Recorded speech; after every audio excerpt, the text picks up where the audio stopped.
오늘 우리에게 주신 말씀은 구약 민수기 34장 16절에서 19절, 35장 9절에서 15절까지의 말씀입니다.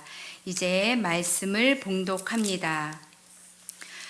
여호와께서 또 모세에게 말씀하여 이르시되 너희에게 땅을 기업으로 나눌 자의 이름은 이러하니 제사장 엘르아살과 눈의 아들 여호수아니라. 너희는 또 기업의 땅을 나누기 위하여 각 지파에 한 지휘관씩 택하라. 그 사람들의 이름은 이러하니 유다 지파에서는 여분네의 아들 갈렙이요. 여호와께서 또 모세에게 말씀하여 이르시되 이스라엘 자손에게 말하여 그들에게 이르라. 너희가 요단강을 건너 가나안 땅에 들어가거든 너희를 위하여 성읍을 도피성으로 정하여 부지 중에 살인한 자가 그리로 피하게 하라. 이는 너희가 복수할 자에게서 도피하는 성을 삼아 살인자가 회중 앞에 서서 판결을 받기까지 죽지 않게 하기 위함이니라. 너희가 줄 성읍 중에 6을 도피성이 되게 하되 세 성읍은 요단 이쪽에 두고 세 성읍은 가나안 땅에 두어 도피성이 되게 하라. 이 6 성읍은 이스라엘 자손과 타국인과 이스라엘 중에 거류하는 자의 도피성이 되리니 부지 중에 살인한 모든 자가 그리로 도피할 수 있으리라. 이것은 성령으로 기록된 말씀입니다. 지난 주 수요일에 나눴던 말씀 좀 다시 살펴보고 가도록 하겠습니다. 제목을 온전한 따름 이렇게 붙여봤는데요. 민수기 32장, 33장 살펴봤어요. 르우벤 갓 지파, 이 두 지파가 이제 요단 동편에 이제 땅을 정점했잖아요. 이스라엘 백성은 미디안과 또 모압과 전쟁에서 승리해서 그 땅을 점령했습니다. 그 땅을 보니까 좀 목처지가 참 좋아요. 그 가축들을 키우기에 딱 좋겠어요. 그래서 이 두 지파가 이제 나중에 이제 므낫세 2분의 1 반 지파도 합류를 했는데 모세에게 와서 우리는 여기가 좋사오니 여기서 살게 해주십시오 이렇게 한 거예요. 그리고 이제 그들이 빠른 이제 계산을 한 거죠. 가나안 땅에 들어가서 그냥 가나안 땅 쉽게 차지하는 건 아니에요. 물론 하나님이 약속한 땅이지만 또 거기서 이제 개척을 해야 되고 점령을 해야 돼요. 전쟁이 있어요. 가나안 땅에 들어가서도. 그러니까 이제 자기들은 이제 이 땅을 딱 차지하면 좀 이제 빨리 안정될 수 있겠다 이런 계산을 한 거예요. 모세가 딱 보니까 아주 이 두 지파가 얄팍한 계산을 하고 있는 게 보이거든요. 그래서 이제 책망하는 내용 살펴봤습니다.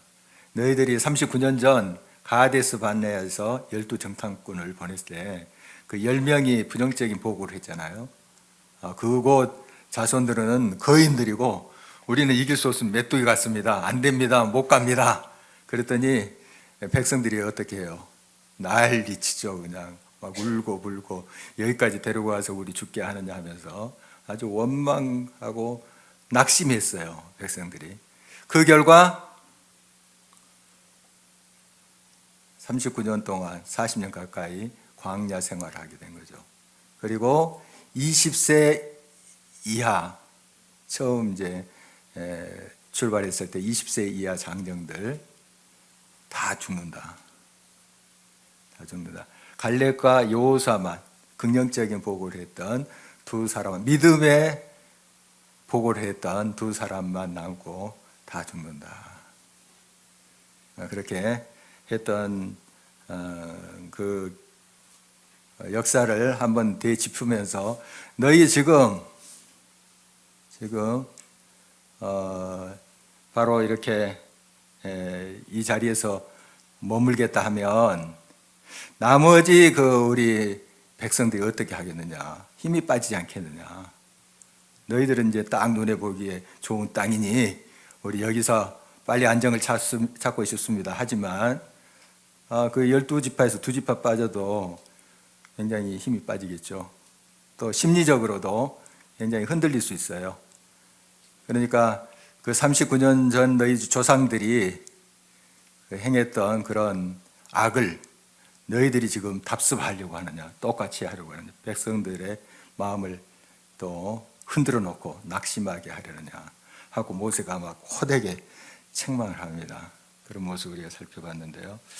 우리가 이제 눈에 당장 보이기에 좋은 것, 그걸 취하기가 쉬워요.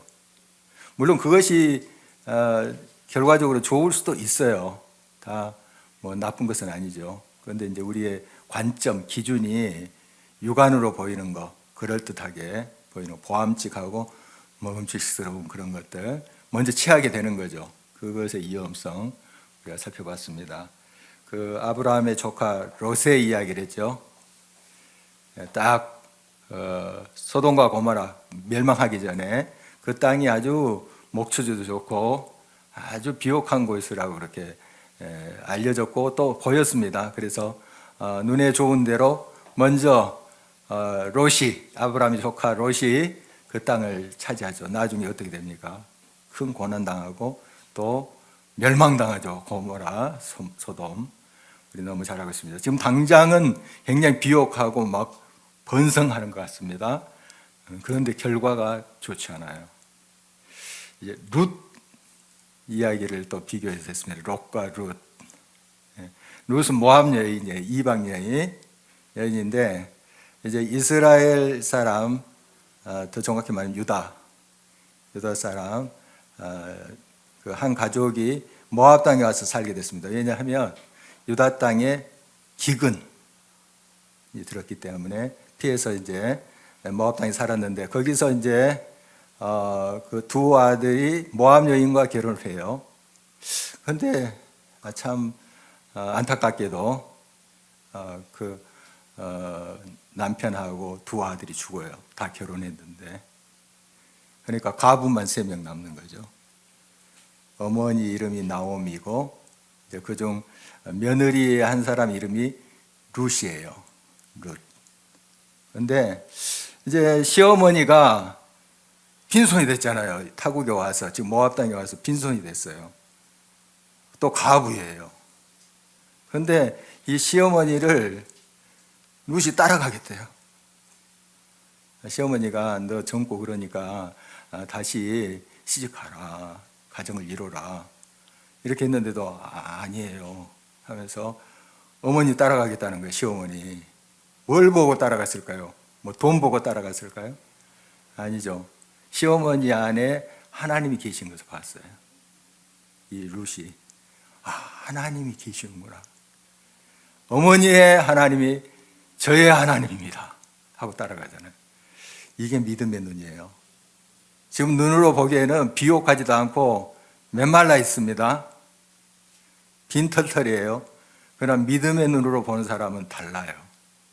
같은 가나안 땅을 봤는데 10명의 사람들 안 됩니다. 우리는 메뚜기 같습니다. 그들은 장대합니다. 강합니다. 성이 의리의리합니다. 안 됩니다. 하는데 2명 갈렙과 여호수아는 됩니다. 이렇게 얘기하는 거예요. 어떻게 그런 대답이 있을 수 있죠? 믿음의 눈으로 봤기 때문에요. 안 보고 이야기하는 게 아니라 사람 보는 대로 이야기하는 겁니다. 보는 것을 이야기해요. 같은 곳을 다녀왔지만 사실 10명과 이 갈렙과 여호수아는 전혀 다른 걸 보고 왔어요. 같은 곳을 다녀왔지만 이 갈렙과 여호수아는 믿음의 눈으로 하나님이 우리와 함께 하신다. 하나님이 저들보다 강하시다. 아니 비교할 수 없을 정도로 강하신 분이다. 그러므로 된다. 그들은 우리의 밥이라. 이렇게 이야기할 수 있었죠. 그러니까 이스라엘 백성들이 뭐 강하고 훈련을 잘 받아서 그렇게 큰 소리 친 게 아닙니다. 여호수아 갈렙이 그걸 왜 모르겠어요. 430년 동안 애굽에서 이제 살면서 제대로 무슨 군사훈련 받았겠어요? 아니죠. 어떻게 보면 형편없어요. 그리고 그들을 당연히 재간이 없습니다. 자기들의 힘으로. 그러나 누가 계신다고요? 하나님이 우리와 함께 하셨고 또 하나님이 약속한 땅이니 우리는 능히 취할 수 있습니다. 하나님 약속하신 바를 반드시 이룰 수 있습니다. 그리고 앞으로 가잖아요. 이게 믿음의 사람들의 삶의 모습이에요. 그러니까 세상 사람들은 눈에 보이는 것 가지고 계속 계산을 해요. 될까 안 될까, 이거 안 된다, 못한다, 그래요. 그러나 믿음의 눈으로 보는 사람은 하나님이 함께 계심을 봐요. 그래서 룻은 어떻게 보면은 시어머니 빈털털이잖아요. 외국 사람이고. 그런데 시어머니가 이제 남편도 이렇지, 두 아들도 이렇지 해서 이제 고향으로 유다 땅 베들레헴으로 가려고 하죠. 그런데 시어머니 따라오는 거예요. 자기 친척 아비집을 다 등 뒤로 하고. 이게 믿음입니다. 그래서 결국 다윗의 증조모가 됩니다. 증조모가 정말 위대하죠. 뭐 그렇게 많이 배웠겠어요, 이 룻이. 뭐 대단한 배경을 가지고 있었겠습니까? 그러나 하나님을 믿었던 거죠. 하나님을 의지했던 거죠. 그게 훌륭한 것입니다. 하나님은 그런 자의 선택을 통해서 또 역사하시는 것을 보게 됩니다. 그래서 이제 루벤과 갓 또 므낫세 이제 반지파도 합류하는데 당장 눈에 좋게 보이는 거, 그걸 취하려고 그랬죠. 그걸 이제 모세가 꾸짖었습니다. 이들이 훌륭한 것은 깨달았다는 거예요. 자기들 욕심 채리고 당장 눈앞에 좋은 걸 덥석 집으려고 했는데 모세가 딱 그들의 마음을 계산을 간파하고 책망하자 우리가 잘못했구나, 회개했어요. 돌이켰어요. 그게 사실 훌륭한 거. 우리 실수할 수 있어요. 우리도 당장 눈앞에 좋은 것 취할 수 있습니다. 우리가 아무리 또 신앙훈련도 많이 하고 그렇지만 순간적으로 그런 선택을 할 수 있겠죠. 이때 뭔가 하나님 말씀이 깨우쳐져요. 또 누구를 통해서 또 어떤 사건을 통해서 아니야 할 때 잘못했구나. 그래 빨리 돌아서는 게 중요해요. 그래서 이 루벤과 갓 지파는 모세의 책망을 듣고 회개했어요. 돌이켜서 이제 이렇게 그들이 결단합니다. 자, 우리가 그러면 이제 요단 서편이 가나안 땅인데 가나안 땅에 들어가서 이제 개척할 때, 점령할 때 제일 앞장서서 싸우겠습니다. 제일 위험한 곳에 서겠습니다.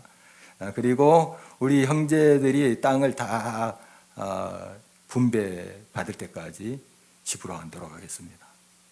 땅을 다 차지할 때까지, 개척할 때까지 앞장서서 일을 다 수행하겠습니다. 그리고 요단 동편에 이미 이제 자기들의 땅을 이제 분배 받았으니 서편에 요단 서편 가나안 땅에서 우리는 땅을 분배받지 않겠습니다.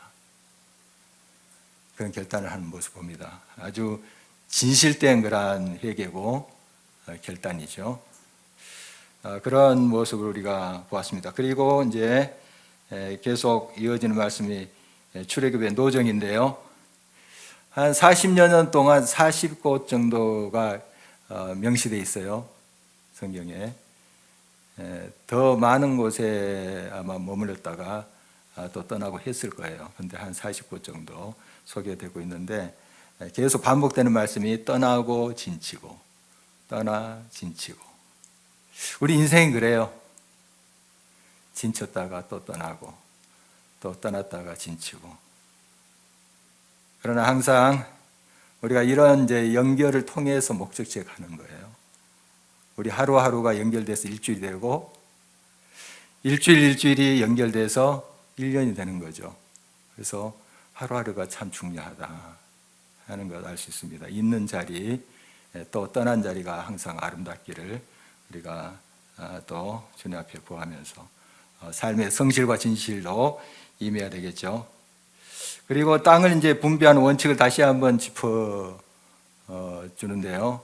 첫 번째 제비를 뽑아서 그 지역을 선택해요. 각 지파가 제비를 뽑아서 어느 지역 그리고 면적, 크기 이것은 인구수에 비례해서 어느 방향, 어느 지역은 제비 뽑아서 춘천 방향인가, 인천 방향인가, 의정부 방향인가 어느 큰 이제 방향, 테두리 그것은 제비 뽑습니다. 그래서 만약에 이제 우리 그 길자 지파가 신길자 지파가 의정부를 뽑았다면 그쪽 방향이에요. 이렇게 옥순 지파가 춘천 방향을 뽑았다 그러면 그쪽 방향이고, 그 다음에 이제 크기 면적 있죠. 면적은 이제 식구수가 인구수가 많은 데는 넓은 땅을 차지해야 되겠죠. 그리고 인구수가 적으면 식구수가 적으면 적은 땅 차지하는 거, 그런 원칙으로 땅을 이제 분배해라 하는 것을 한 번 더 짚어 주고 있습니다. 그리고 이제 오늘 이제 말씀 34장 이어지는데요. 자, 가나안 땅 요단강 서편입니다. 지금 계속 동편에 지금 이스라엘 백성들이 아직 머물고 있어요. 요단강만 건너면 가나안 땅, 약속의 땅, 성경에 젖과 꿀이 흐르는 땅, 비옥한 땅이라는 말입니다. 좋은 땅, 그런 땅을 이제 말씀하면서 동서남북의 경계가 이렇다 하는 것을 소개하고 있습니다. 동서남북, 이것이 너희들에게 구체적으로 주는 땅이다. 아주 좋은 땅이다. 약속의 땅이다. 이렇게 말씀하고 있습니다. 그리고 이 땅을 이제 앞으로 차지하게 될 텐데 잘 준비합니다. 그때 가서 어떻게 나눌까? 그러면은 아주 복잡할 거예요. 하나님께서 미리 다 준비하게 하십니다. 그 땅을 분배하기 위해서는 책임자를 세워요. 총 책임자는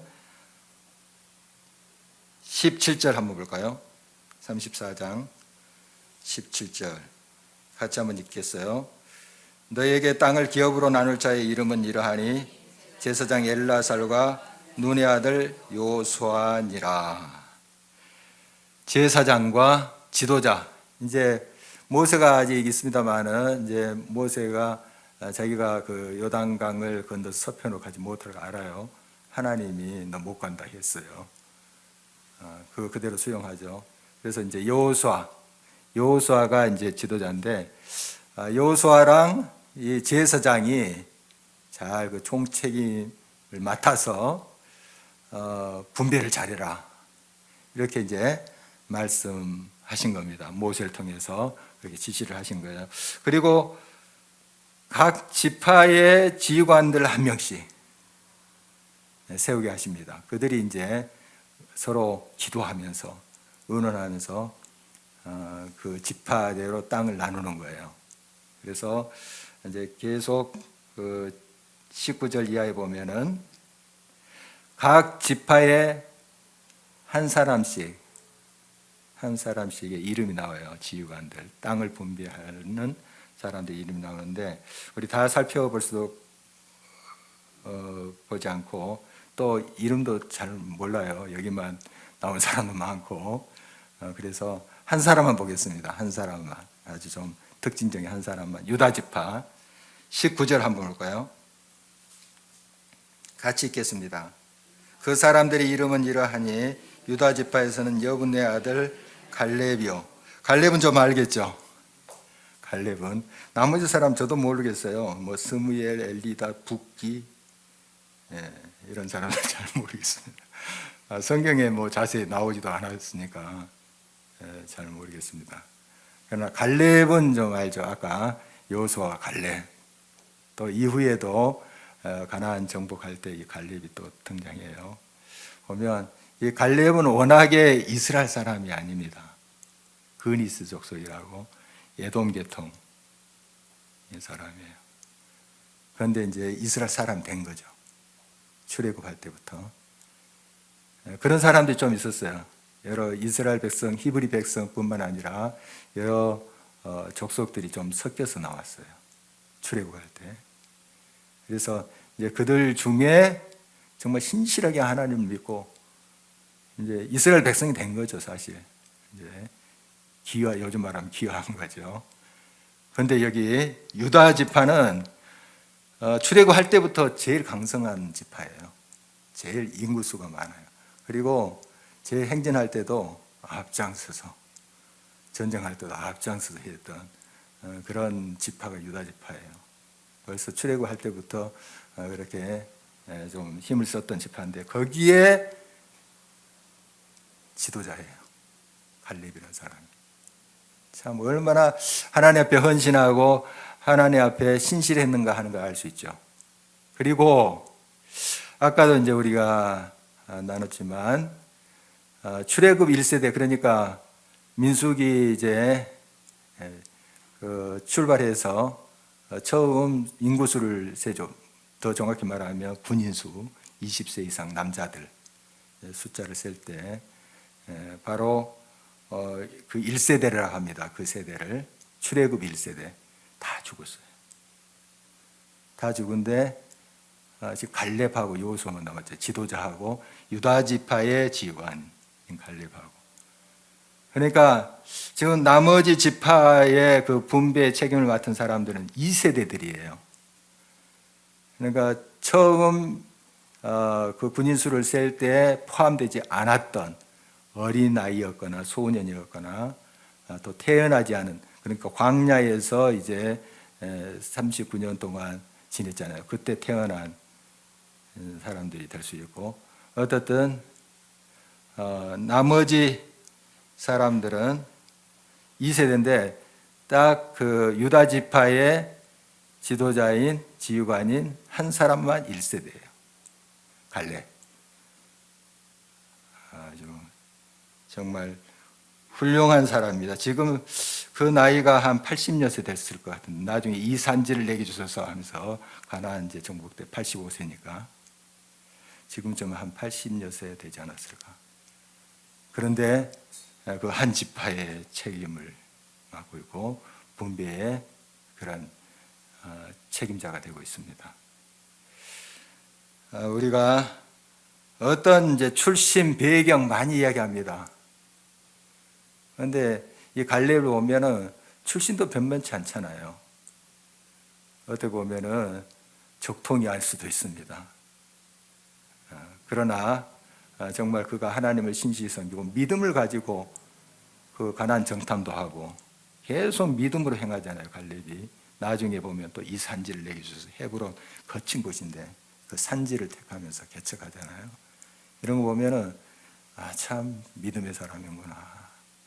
하나님이 이런 사람들 통해서 지금도 역사하십니다. 지금도 믿음의 눈을 떠셔서 우리 그 하나님의 뜻을 온전히 행해야 되겠습니다.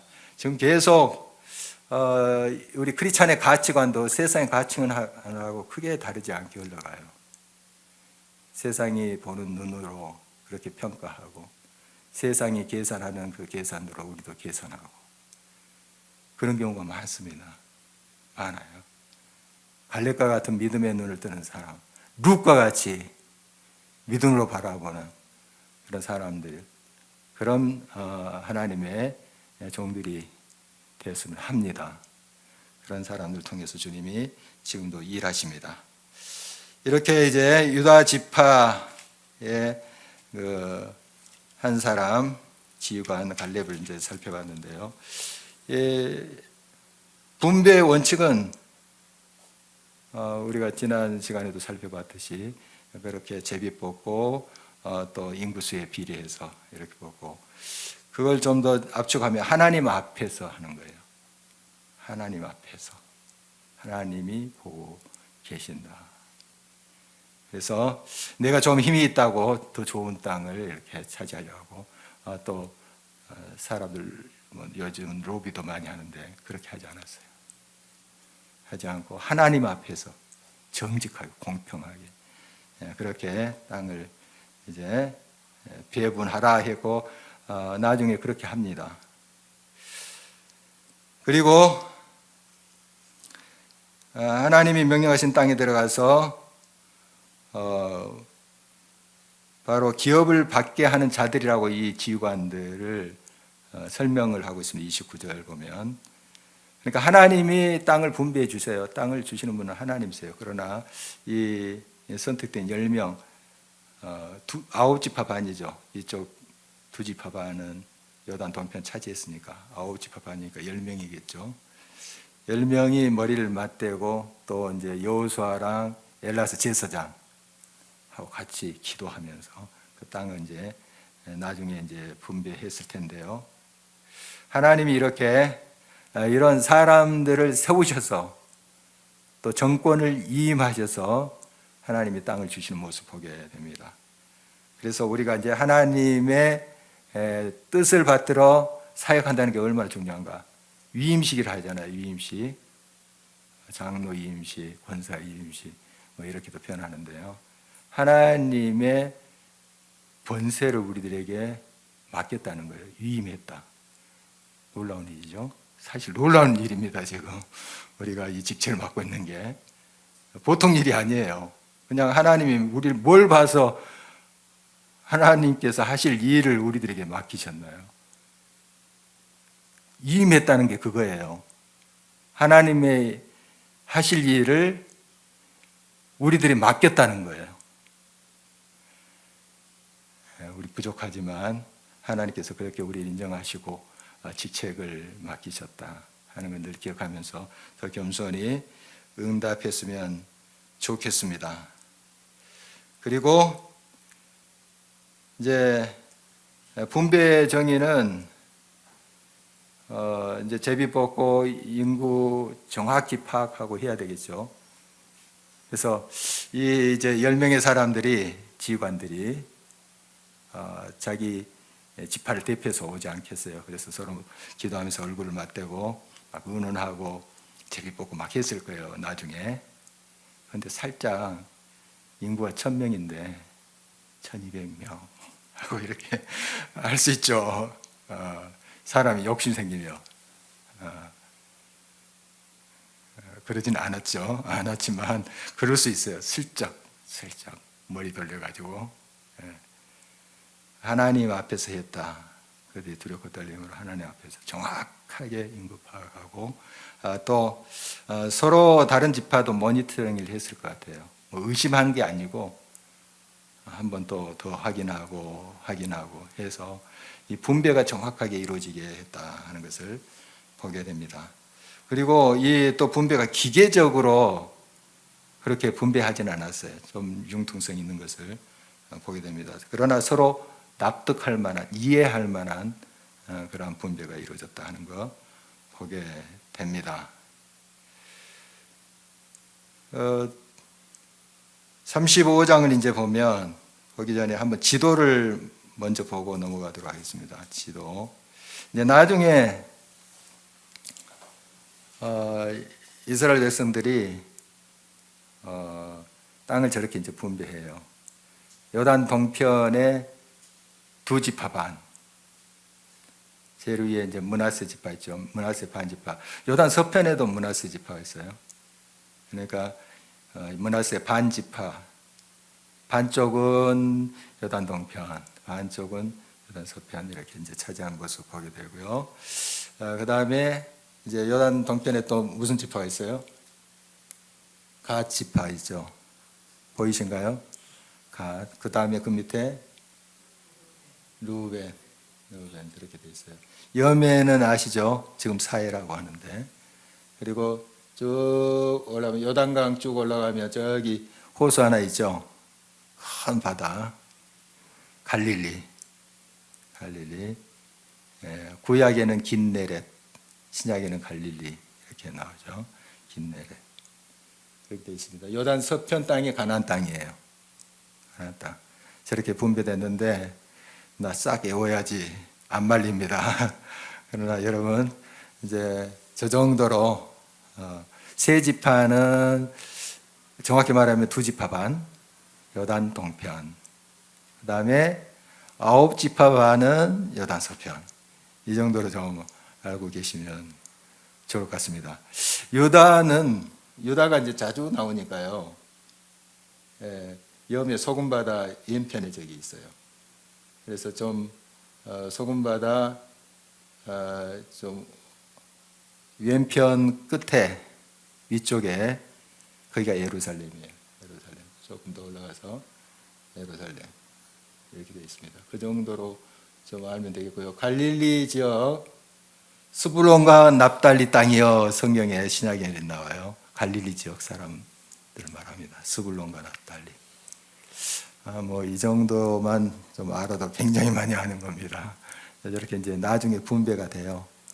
분배가 되는데 어쨌든 저런 이제 모양으로 공정하게 정말 그들이 서로 기도하면서 의논하고 땅을 나눠서 시시비비가 없도록 했다 하는 겁니다. 그것이 참 중요해요. 35장 보면 그러면 12지파가 이제 땅을 저렇게 차지하면 레위 지파는 어떻게 돼요? 레위 지파는 제사장 지파고 성전 섬기는 사람들 아니에요? 그래서 12지파에 포함되지 않아요. 레위 지파는. 그러면 저도 어디서 살아요? 어떻게 했을까요? 각 지파에서 성들을 내줬어요. 성하고 성 중앙에서 2,000규빗 한 1km씩 사방으로, 그러니까 1평방킬로미터 이렇게 2,000규빗, 2,000규빗이 한 1km 되거든요. 1km.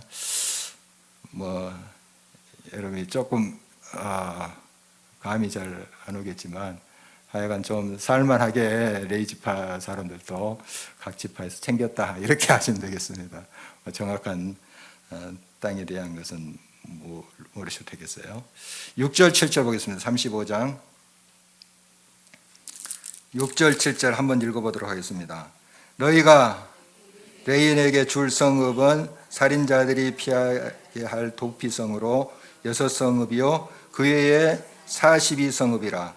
너희가 레인에게 모두 48성읍을 주고 그 초장도 함께 주되. 총 레위 지파에게 돌아간 성읍이 몇 개예요? 48개. 48개. 그리고 그 48개 중에 6개는 도피성. 도피성에 대해서 이제 나중에 좀 길게 설명을 합니다. 오늘 35장에 보니까. 저도 이제 설명을 드리겠습니다. 역시 레위인들에게 이제 각 지파에서 성읍들을 주고 땅을 주는 거예요. 그러니까 레위인들은 각 지파에 흩어져서 한 거예요. 그러니까 다른 지파들은 그 지파 지역이 있어요. 아까 그 구분되어 있잖아요. 그런데 레위 지파는 각 지파가 준 성읍들이 흩어졌을 거예요. 각 지파가.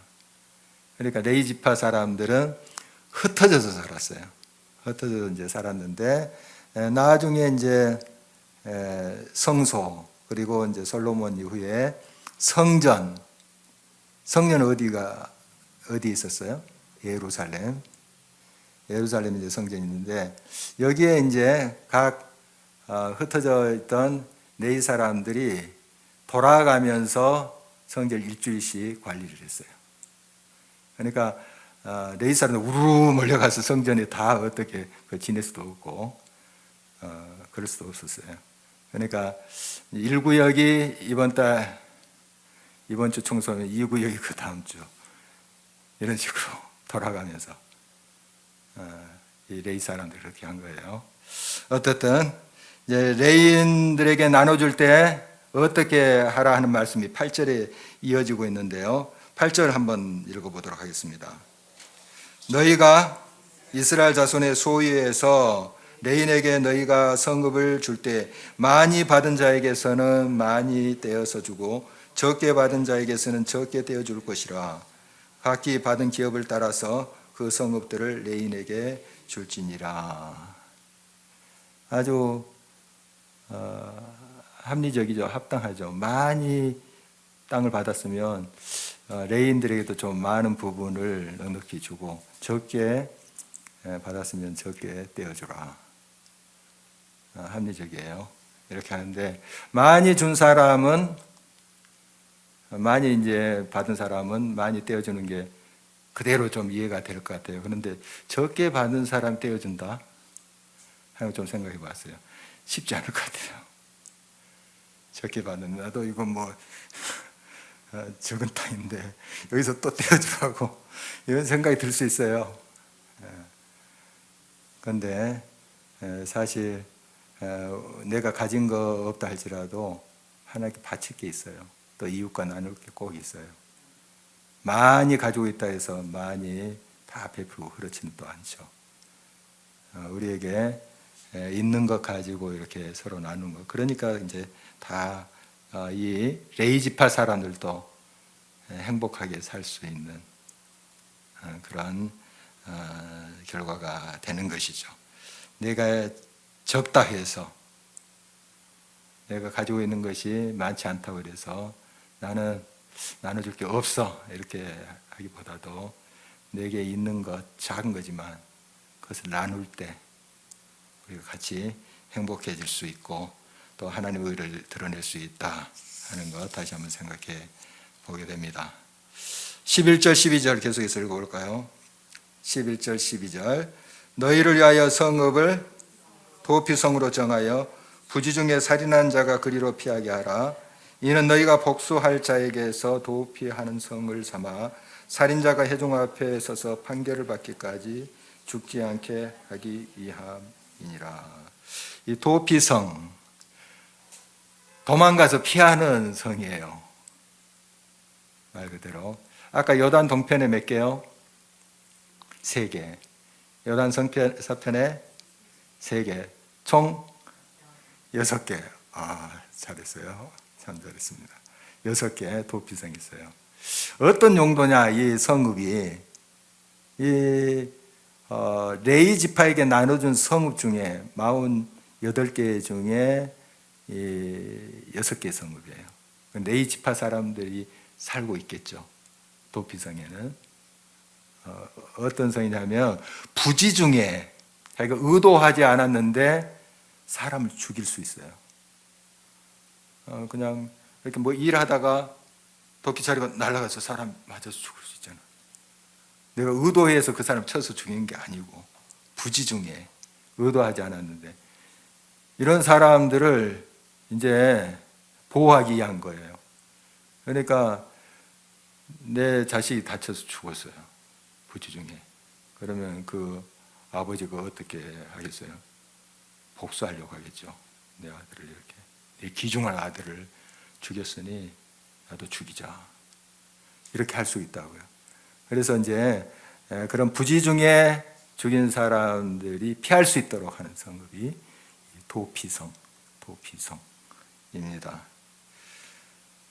그런데 11절 제일 앞에 보니까 이렇게 돼 있어요. 너희를 위하여 성읍을 도피성으로 정하여. 너희를 위하여. 지금 온 이스라엘 백성들을 향하여 말을 하고 있는 거예요. 바로 이게 너희를 위한 것이다 하는 거예요. 그러니까 나는 아니야 이렇게 생각해서는 안 돼요. 나도 부지 중에 다른 사람에게 해를 끼칠 수 있어요. 의도하지 않았는데 이런 정말 끔찍한 일이 내게 일어날 수 있다고요. 나를 통해서. 그걸 우리가 겸손히 인정해야 됩니다. 나에게 결코 이런 일이, 끔찍한 일이 일어날 수 없어. 우리 장담할 수 없어요. 그러니까 이 도피성은 꼭 범죄한 사람 지정된 것이 아니잖아요. 부지 중에 범죄하고 부지 중에 실수한 사람이 정해졌나요? 아니죠. 내가 될 수 있잖아요. 그래서 온 백성을 위한 제도다 하는 거 이제 알 수가 있습니다. 그래서 이런 이제 도피성을 세워놓고 그 다음에 의도성이 있게 살인한 사람은 도피성의 피해도 끌어내서 죽였습니다. 사형시켰어요. 의도성 있게. 그러니까 철 연장으로 사람을 친다든가 그리고 나무로 됐지만은 사람을 죽일 만한 또 죽일 만한 돌 같은 걸로 사람을 찍었거나 그러면 가차없이 사형을 시켰다 하는 겁니다. 그러니까 도피성은 부지 중에 의도치 않았는데 자기가 실수를 해서 사람을 죽였을 경우에 피할 수 있는 곳이다. 자, 도피성에 그러나 머물러야 됩니다. 어떻든 사람 죽였잖아요. 생명을 잃게 했잖아요. 거기서 난 부지 중에 죽였으니까 나는 떳떳해. 이러면 되겠어요? 그 가족들 한번 생각해 보세요. 얼마나 고통 속에 비통 속에 부지 중에 물론 죽었겠지만 그 어려움 속에 있겠어요. 그 가슴 아파하면서 그들을 위해서 기도하고 도피성에서 좀 그렇게 근신하면서 지내야 되잖아요.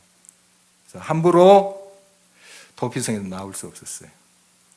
도망갔지만 거기에 도피성에 피신을 했지만 밖으로 나오면 안 돼요. 어떤 때 이제 나와서 집으로 돌아갈 수 있느냐? 그 도피성에 이제 제사장들, 레이지파 사람들 산다고 제가 말씀드렸죠. 거기에 이제 대제사장이 있어요. 제사장들이 있고 대제사장. 요즘 말하면 뭐 추기경 정도 될까요? 꼭 같지는 않지만 좀 그렇게 하면 이해가 쉬울 것 같아요. 여러 사제들이 있고 천주교 제도에 의하면 추기경 뭐 이런 이제 책임자가 있겠죠. 그분이 죽어야 나올 수 있어요. 집으로 돌아갈 수 있어요. 그런데 그 대제사장이 살아있을 때는 그 도피성에서 나올 수 없어요. 아, 답답해. 집에 식구들 보고 싶어 하고 나오면은 죽일 수 있어요. 그 사람을. 그러니까 나올 수 없었어요. 이런 제도가 도피성 제도입니다. 도피성을 통해서 이렇게 철저하게 지금 이 약속의 땅, 가나안 땅을 또 하나님의 거룩함으로 지켜갔다 하는 것입니다. 34장 볼까요? 34절 마지막 절 함께 읽겠습니다. 너희는 너희가 거주한 땅 곧 내가 거주한 땅을 더럽히지 말라. 나 여호와는 이스라엘 자손 중에 있음이니라. 억울하게 사람 죽이지 말라. 아까 이제 실수로 죽이는 거 그것은 이제 깨끗하게 받을 수 있는 그런 이제 경우가 되죠. 그러나 억울하게 피 흘리는 거. 그러면 그 땅이 더럽혀진다. 더럽혀진다. 거룩한 땅, 하나님께서 약속하신 땅, 그 거룩한 땅인데 이렇게 더럽혀서 되지 않는다 하는 것입니다. 이 가나안 땅, 약속의 땅은 적과 꿀이는 땅, 복이 머무는 땅입니다. 복이 머무는 땅은 더럽혀지지 않아야 돼요. 피로 억울하게 피 흘림이 없어야 돼요. 꼭 우리가 사람을 찔러서 이제 붉은 피를 흘리는 것도 있겠지만 말로 마음에 피를 흘리게 하는 경우 있어요. 말로. 요즘 이제 아침마다 욥기 묵상하잖아요. 그 친구들 보니까 칼만 안 들었다 뿐이지 막 그 말로 욥을 푹 찔러요. 그냥 막 사정을 내리칩니다. 이게 이제 억울하게 하는 것이죠. 그러면은 그 땅이 더럽혀져요. 그 삶의 반경이 피로 더럽혀집니다. 그것이 이제 불의로 더럽혀지죠. 그리고 땅을 분배할 때 아주 공평하게 했다는 거 우리 살펴봤어요. 같이 기도하고 의논하고 나중에 시시비비가 없도록 그렇게 했던 모습, 또 지도자들 각 지파에 세워서 서로 그것을 이제 나누게 했던 그 공의로운 모습 보게 됩니다. 이제 그릇이 있다면 그릇이 깨지지 않아야지 거기에 담긴 그 좋은 것들이 흘러가지 않겠죠. 깨지지 않아야 돼요. 복된 땅은 어떤 것인가? 복이 머무는 땅은 그 땅이 공의로워야 돼요. 또 분배에 있어서 공평해야 됩니다. 그래야만이 그 복된 땅이에요. 그러나 승자 독식, 자기만 많이 취하겠다. 내가 좋은 것 다 가지겠다.